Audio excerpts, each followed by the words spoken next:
Talk Pasteur. Shalom pasteur, je suis amoureuse du fils du mari de ma mère et lui aussi est amoureux. Pasteur, j'aimerais savoir, est-ce que lui et moi pouvons nous marier?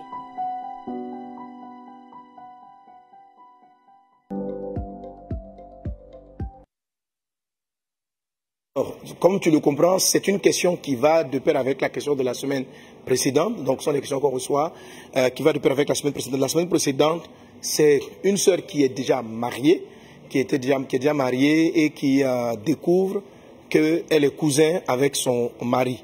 Après avoir découvert cela, informant la famille leur demande de faire des rituels pour pouvoir, selon eux, assainir cette relation qui n'aurait pas dû qui n'a pas dû avoir lieu, donc assainir cette relation.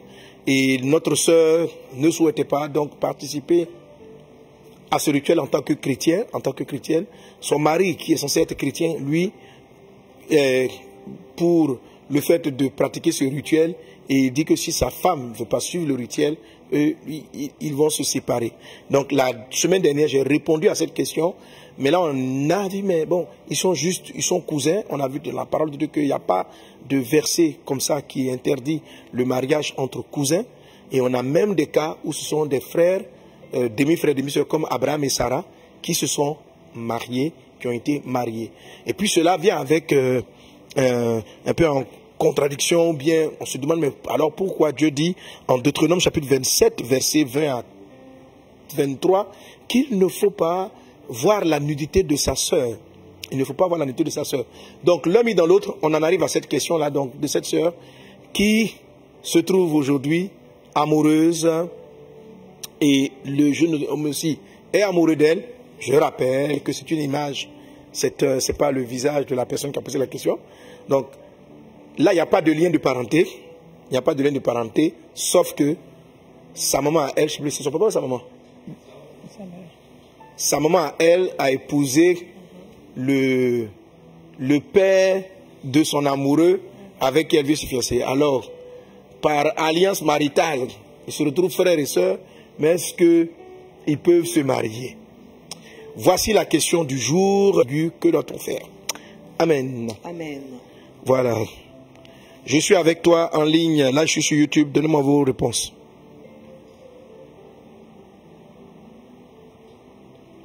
Brenda Sorobarala Kentere de Bruce.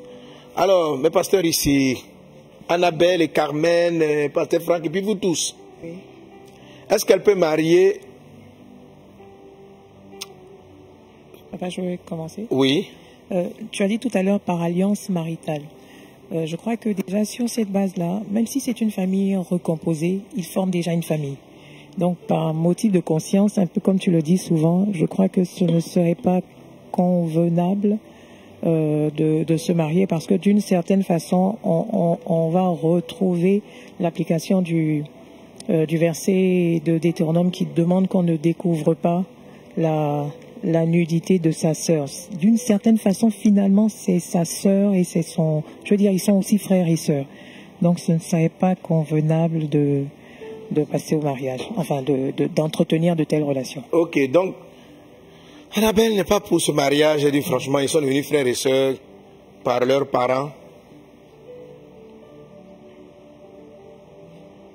Ok. C'est un avis. Ben, est-ce qu'on a quelques avis en ligne que vous pouvez m'envoyer? Parce que sur YouTube, en fait, sur YouTube, il y en a qui me donnent déjà les sujets de prière, donc je n'arrive pas.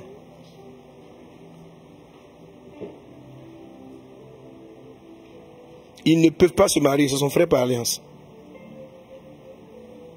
Dans la vie, quand c'est compliqué, frère, laisse tomber. Il n'y a pas de lien de sang, why not? Soleil, Mandougou, non.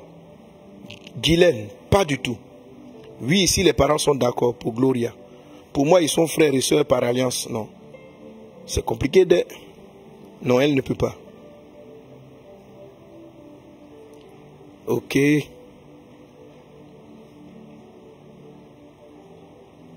C'est un proche parent, non. C'est son frère par alliance. Non, non, non, à cause de la bienséance. Alors, quelqu'un nous donne le Sénégal. Au Sénégal, le mariage entre cousins et cousins marche toujours. selon la culture. Un monsieur peut se marier à la fille, un monsieur peut se marier à la fille du frère, un monsieur peut se marier à la fille du frère de sa maman, et non frère de son père. Mon frère, c'est compliqué pour moi. Un quoi? Un monsieur peut se marier à la fille, c'est-à-dire peut se marier avec sa nièce. La fille de son frère, c'est sa nièce. Un monsieur peut se marier à la fille du frère de sa maman. Donc à sa nièce côté maman, mais pas à sa nièce côté papa. Ça c'est une coutume au niveau du Sénégal. Ok? D'accord. Carmen, ton avis? Bon, moi je pars sur la base de l'alliance aussi. La Bible dit dans Deutéronome 27, quand on a lu la dernière fois, maudit soit celui qui couche avec sa sœur, fille de son père ou fille de sa mère. Et tout le peuple dira Amen. Du moment où il y a une alliance entre le papa et puis la maman, c'est vrai qu'ils ne sont pas frères de sang. Donc sur cette base, on peut dire qu'ils peuvent se marier, mais à cause de l'alliance qui existe déjà entre les deux parents, bon, qu'ils prient pour faire taire un peu les sentiments. Maintenant, s'ils disent que Dieu leur a dit, c'est pas Dieu. S'ils disent que Dieu leur a dit, bon, je peux pas dire que c'est pas Dieu, mais vraiment, on va tester la parole là. Bon, alors, Franck. Oui, pasteur. Je partage le même avis que Annabelle et pasteur Carmen. C'est une situation trop compliquée. Moi, je pense que dans une telle situation, mieux vaut dire aux enfants, laissez tomber. Je suis déjà avec le père, donc voilà, laissez tomber. C'est trop compliqué. Trop compliqué. Voilà. Ben, tu partages leur avis. Herman, tu es d'accord avec leur avis? Bon, je vais poser la question autrement, si vous avez d'autres avis. Ok. Tu es ton mari. Si tu es ta maman et puis ton papa et la maman de l'autre se rencontrent, ils s'aiment, ils veulent se marier. On prend dans l'inverse. Est-ce que c'est possible? Tu es déjà marié. Tu es avec ta femme.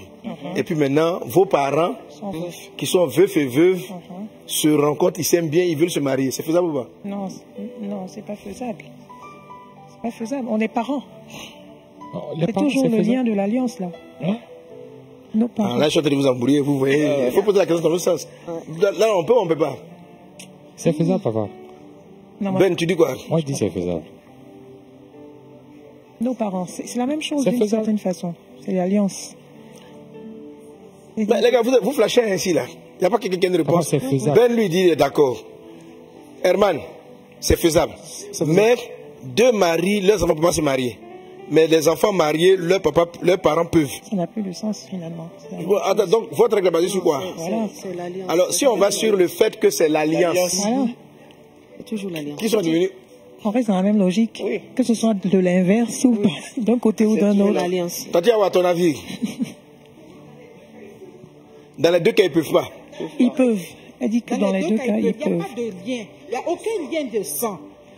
Les enfants voilà, n'ont pas de lien de sang. Je voulais un avis contraire, je voulais un avis différent. Il n'y a pas, c'est ça. Donc ils peuvent se marier. Ok. Emmanuel. Oui.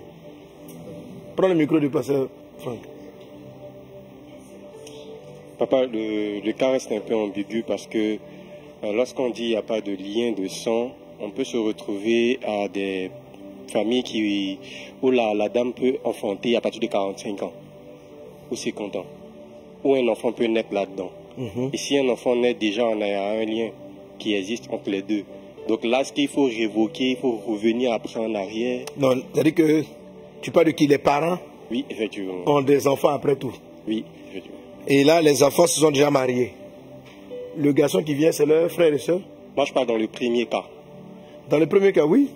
C'est-à-dire, un homme et puis une femme se marient. Ok? Et ils sont non, ce sont les parents des mariés qui, étant donné qu'ils sont mariés, eux aussi ont des enfants. Mais je ne vois pas le problème que ça pose. Là, ils disent que c'est parce qu'ils peuvent se marier parce qu'il n'y a pas de lien de sang. Toi, tu dis qu'ils peuvent se marier parce que... Mais il n'y a toujours pas de lien de sang. Oui, mais papa, il peut s'avérer. C'est l'enfant du couple, des parents, qui a un lien de sang avec chacun, mais leur couple à eux, là, ils n'ont pas de lien de sang. Bref, ok.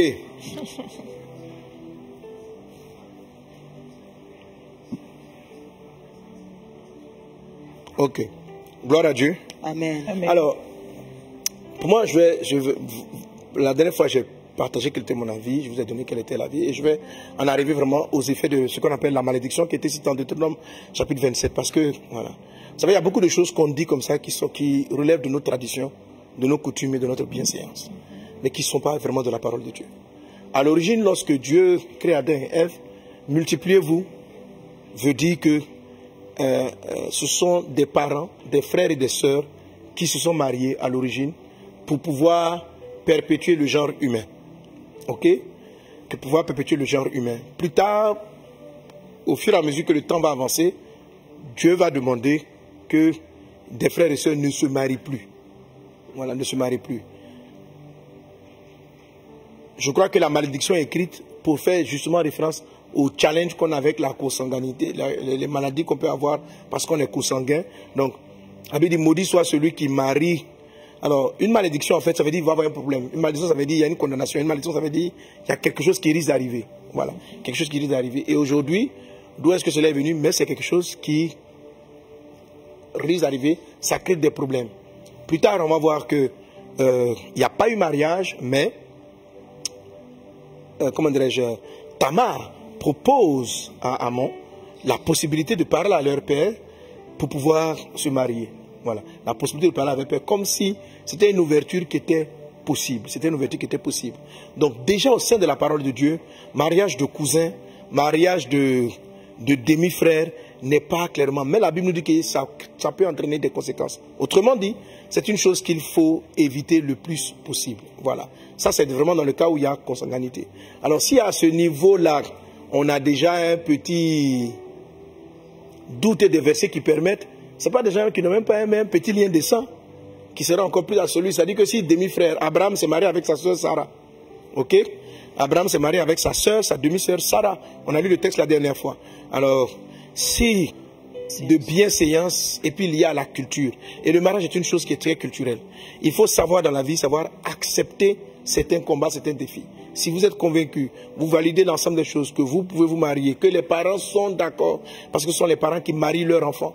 Quand ton papa dit non, ta maman dit non, il est mieux de laisser. Mais dire comme ça, on va trouver un verset, à moins qu'il y ait un verset qui me manque, mais qu'on va trouver un passage qui dise que ce soit interdit. Pour moi, ce que la Bible n'a pas interdit, il ne faut pas l'interdire. Ce que la Bible n'a pas dit clairement, il ne faut pas l'affirmer. Voilà. Parce que tant qu'on n'est pas confronté soi-même à ce problème, on ne sait pas de quoi il s'agit. Donc, ce que la Bible n'a pas interdit clairement, il faut éviter de l'interdire. Mais la Bible parle aussi de la bienséance. Ok? La Bible parle aussi de la bienséance. Si tu te retrouves avec un cas qui n'est pas, qui crée une mauvaise atmosphère, il est préférable d'y renoncer. Pas parce que la parole interdit. Voilà. Mais maintenant, si l'environnement cautionne, accepte cela, non passé. Ok, gloire à Dieu. Amen. Voilà. Souvent, il y a beaucoup de gens qui ne savent pas que peut-être même qu'ils sont mariés avec leur soeur, ils ne savent pas. Hein. C'est quand va arriver aussi, on saura. Oui. C'est vrai. Il y a des enfants qui ont été changés dans les berceaux.